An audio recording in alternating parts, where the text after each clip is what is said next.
दुनिया का दूसरा सबसे बड़ा कंट्री इस वक्त कोलैप्स कर रहा है। सुनने में अगर बुरा लग रहा हो, डर लग रहा हो तो लगना चाहिए, बिकॉज ऐसी हालत है कनाडा की अभी फिलहाल, एंड आई एम श्योर ये कुछ सालों तक रहेगी ऐसी ही। Because something crazy has been happening in the last couple of years. Seems a lot of people are moving out of the country. तो भाई आपकी जिंदगी यहाँ पे आके नर्क भी बन सकती है। I don't see my future in Canada. हजारों लोग कनाडा छोड़कर जा रहे हैं।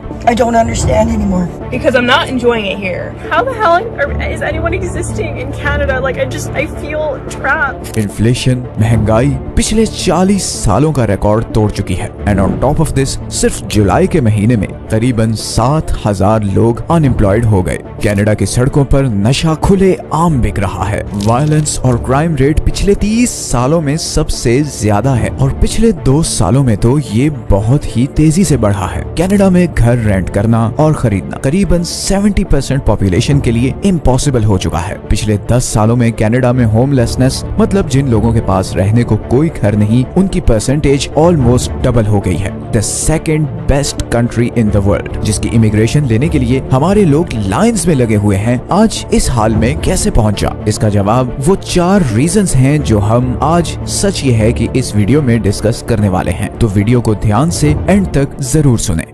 ये है कनाडा, अमेरिका के बिल्कुल ऊपर, एरिया के लिहाज से दुनिया का दूसरा सबसे बड़ा कंट्री। कनाडा के वेस्ट में पैसिफिक ओशन है, ईस्ट में अटलांटिक ओशन और नॉर्थ में आर्कटिक ओशन है। कनाडा और यूएस का बॉर्डर दुनिया का सबसे लंबा बॉर्डर है और इंटरेस्टिंगली कनाडा की 80% पॉपुलेशन इस बॉर्डर के 100 माइल्स के रेडियस के अंदर ही रहती है। इनफैक्ट 50% कैनेडियंस इस लाइन से नीचे इधर रहते हैं। कनाडा का ये एक province Ontario around 40% GDP contribute करता है। इस पॉपुलेशन पैटर्न की एक बहुत बड़ी वजह यह है कि कनाडा में बहुत सख्त सर्दी है और स्पेशली नॉर्दर्न साइड पर तो हर तरफ बर्फ है या फिर बहुत ही ज्यादा झीलें और दरिया हैं। हमारी पूरी जमीन की 50% फ्रेश वाटर लेक्स कनाडा में है। कनाडा नेचुरल रिसोर्सेज से माला माल है। कनाडा के पास दुनिया के चौथे सबसे बड़े ऑयल के रिजर्व्स हैं। इसके अलावा कनाडा में पोटैश, यूरेनियम, कोल, जियोथर्मल एनर्जी और नेचुरल गैस के भी बहुत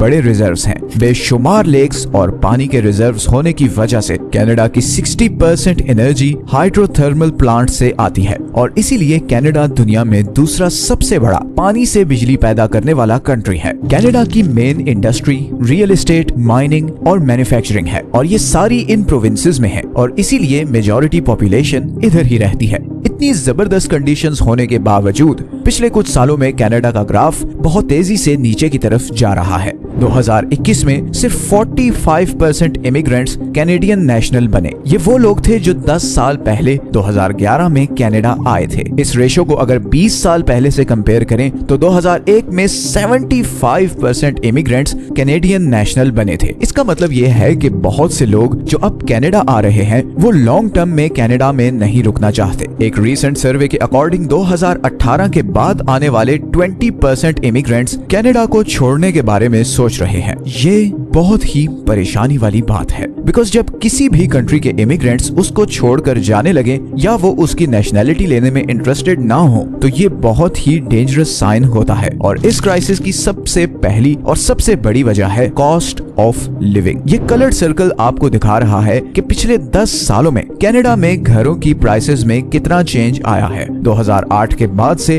हाउसिंग प्राइसेस ऑलमोस्ट डबल हो गई हैं। एक बहुत ही फेमस कैनेडियन व्लॉगर के अकॉर्डिंग कनाडा के शहर वाटरलू में 1 बेडरूम 1 बाथरूम अपार्टमेंट जो 2017 में $900 पर मंथ रेंट पर मिलता था, अब 2023 में उसका रेंट $2,000 है। मतलब 6 सालों में रेंट 120% ऊपर गया है। इसी तरह घर खरीदने के लिए 2015 में जो मॉर्गेज $1,400 पर मंथ था, अब वो अराउंड $3,500 पर मंथ हो गया है। मतलब कनाडा के बड़े शहरों में जहाँ पर ज्यादातर लोग रहते हैं, एक छोटा सा 1 बेड अपार्टमेंट का रेंट $2,000 है और अगर आप उसे खरीदना चाहते हैं तो उसका मॉर्गेज है $3,500 पर मंथ। ऐसी सिचुएशन सिचुएशन में जबकि कनाडा में एवरेज मंथली सैलरी $4,000 से $6,000 पर मंथ के दरमियान है, फिर हाई टैक्स रेट और खाने पीने और ट्रैवल के खर्चे, आप इतना रेंट या मॉर्गेज कैसे अफोर्ड कर सकते हैं? और ये $6,000 पर मंथ सैलरी भी थोड़ी upper range white collar jobs में है। कनाडा में एवरेज एनुअल सैलरी $60,000 है,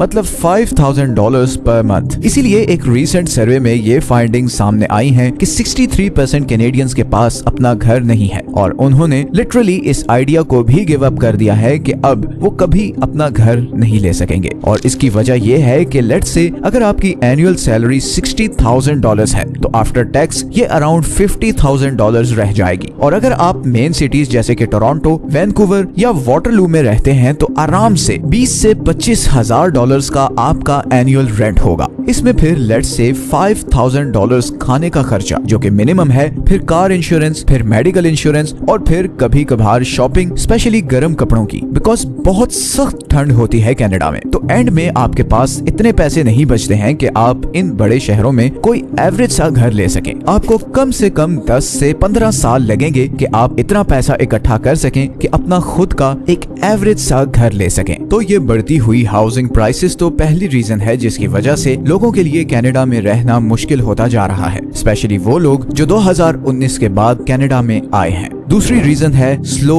जॉब मार्केट। असल में कनाडा बहुत हेवीली नेचुरल रिसोर्सेज पर डिपेंडेंट है और इसीलिए ज्यादातर इन्वेस्टमेंट माइनिंग, मैन्युफैक्चरिंग या रियल एस्टेट सेक्टर में है। कनाडा का 17% जीडीपी नेचुरल रिसोर्सेज से आता है और कनाडा की 50% मर्चेंडाइज एक्सपोर्ट्स भी इन्हीं नेचुरल रिसोर्सेज की है। इसी तरह ये जो सारा हाउसिंग बबल बना हुआ है, इसका सबसे बड़ा नुकसान ये होता है कि सारा पैसा इंडस्ट्री के बजाय रियल एस्टेट में जाता है, क्योंकि घरों की प्राइसेस इतनी तेजी से बढ़ रही है कि इन्वेस्टर्स बिजनेसेस से ज्यादा रियल एस्टेट में इन्वेस्ट करना चाहते हैं। और जब इंडस्ट्रीज नहीं लगेंगी तो जॉब्स कैसे क्रिएट होंगी? इसी तरह कनाडा की सबसे बड़ी 2 एक्सपोर्ट इंडस्ट्रीज ऑयल और कार मैन्युफैक्चरिंग दोनों तेजी से डिक्लाइन कर रही हैं। कनाडा में ज्यादातर ऑयल इधर अल्बर्टा से निकलता है और इसमें से अराउंड 70% अमेरिका को जाता है। ये ऑयल एक्सट्रैक्ट और माइन करना अमेरिका को थोड़ा महंगा पड़ता है और इसीलिए अमेरिका अब अपने ऑयल रिजर्व से इससे कंपैरेटिवली सस्ता ऑयल एक्सट्रैक्ट कर रहा है, जिसकी वजह से कैनेडियन ऑयल की डिमांड गिरती जा रही है और नतीजतन ऑयल से जुड़ी कंपनीज के रेवेन्यूज गिर रहे हैं और वो लोगों को ले ऑफ कर रहे हैं। इसी तरह 2008 के रिसेशन के बाद से कनाडा में कार मैन्युफैक्चरिंग इंडस्ट्री लगातार डिक्लाइन कर रही है। 1999 में कनाडा में 3 मिलियन गाड़ियां बनी थी, जबकि 2020 तक ये प्रोडक्शन 1.4 मिलियन तक रह गई है। और इसकी सबसे बड़ी वजह ये है कि ये कंपनीज अब कनाडा से मेक्सिको शिफ्ट हो रही हैं, बिकॉज वहाँ पर लेबर कॉस्ट काफी कम पड़ती है। कनाडा में सबसे ज्यादा जो लोग हिट हुए हैं वो स्टूडेंट्स हैं, स्पेशली वो जो इंडिया और पाकिस्तान से इस उम्मीद पर जाते हैं कि किसी डिग्री में एडमिशन लेकर कुछ पार्ट टाइम काम करके पैसा बना लेंगे और फिर फाइनली PR वगैरह लेकर नेशनल बन जाएंगे। मगर अब हालात बहुत बदल चुके हैं। पार्ट टाइम जॉब्स में ज्यादातर क्लीनिंग वगैरह या फिर वेयर हाउसेज में लेबर वर्क की जॉब्स होती थी, मगर अब वो भी करीबन फुल हो चुकी हैं, बिकॉज पिछले कुछ सालों में इतने ज्यादा लोग साउथ एशिया से कनाडा गए हैं कि लेबर वाली जॉब्स में तो ऑक्यूपेंसी रह ही नहीं गई और इवन स्किल्स रिलेटेड जॉब्स जैसे कि IT,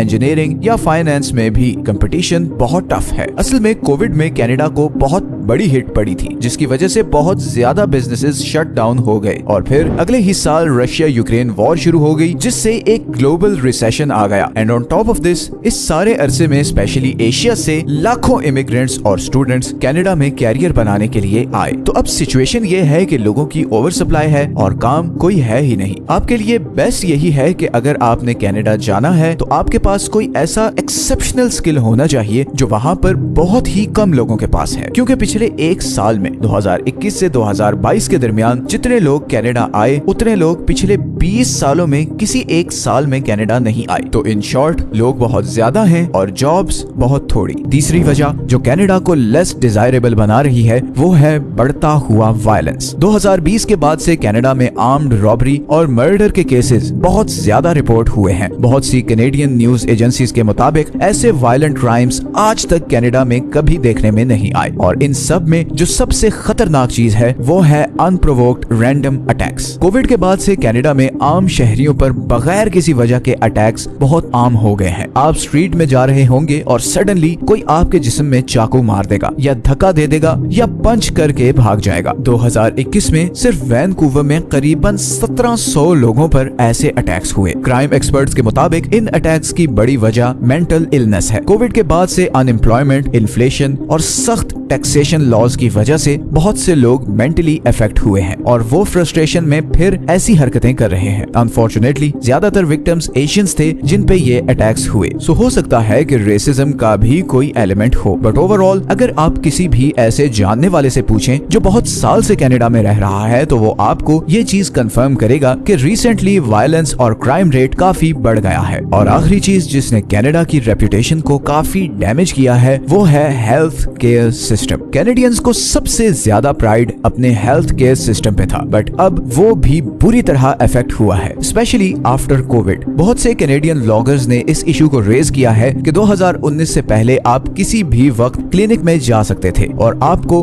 उसी दिन डॉक्टर की अपॉइंटमेंट मिल जाती थी, मगर अब लोगों को कई हफ्ते और इवन महीने इंतजार करना पड़ता है। इस वक्त कनाडा में average weight time 20 to 27 weeks चल रहा है। मतलब आपको कोई भी बीमारी है तो नेशनल हेल्थ सर्विस में आपका नंबर ऑन एवरेज 4 महीने बाद आएगा। हाँ, अगर आपको कोई सीरियस बीमारी है तो आपको इमरजेंसी में जाना पड़ेगा, मगर उधर भी प्रायोरिटी की बेसिस पे एडमिशन होता है। फॉर एग्जांपल हार्ट अटैक या एक्सीडेंट्स वगैरह के पेशेंट्स प्रायोरिटी पे होते हैं, जबकि बाकियों को ऑन होल्ड कर दिया जाता है। इसी तरह कैंसर स्क्रीनिंग को भी कम प्रायोरिटी पे रखा गया है, जिससे लोगों में लेट कैंसर डायग्नोसिस का खतरा बहुत बढ़ गया है। So all in all Canada अब वो वाला कनाडा नहीं है जिसके बारे में हम सुनते आए हैं। थिंग्स हैव चेंज्ड, और कनाडा के केस में they have changed for the worse. इस सब की कसूरवार जस्टिन ट्रूडो की हुकूमत है या नहीं, आपको इस पर बहुत सी डिफरेंट ओपिनियंस मिलेंगी, बट एक चीज तो फॉर श्योर है कि कैनेडियन प्राइम मिनिस्टर की अप्रूवल रेटिंग इस वक्त लोएस्ट है और 2025 के इलेक्शंस में उनको बहुत टफ टाइम मिलने वाला है। इवन विद इन एशियंस आपको काफी डिफरेंट ओपिनियंस मिलेंगी। कई पाकिस्तानी और इंडियंस कनाडा में बढ़ती हुई महंगाई से काफी नाखुश हैं, और खास तौर पर जिनको व्हाइट कॉलर जॉब्स नहीं मिली वो बड़ी मुश्किल से गुजारा कर रहे हैं। आप लोग कनाडा की सिचुएशन के बारे में क्या जानते हैं, और जो कुछ इस वीडियो में बताया गया है उससे कितना एग्री करते हैं, नीचे कमेंट्स में जरूर शेयर करें। ये हैं वो सारे सोर्सेस जहां से हमने इस वीडियो के लिए कंसल्ट किया है।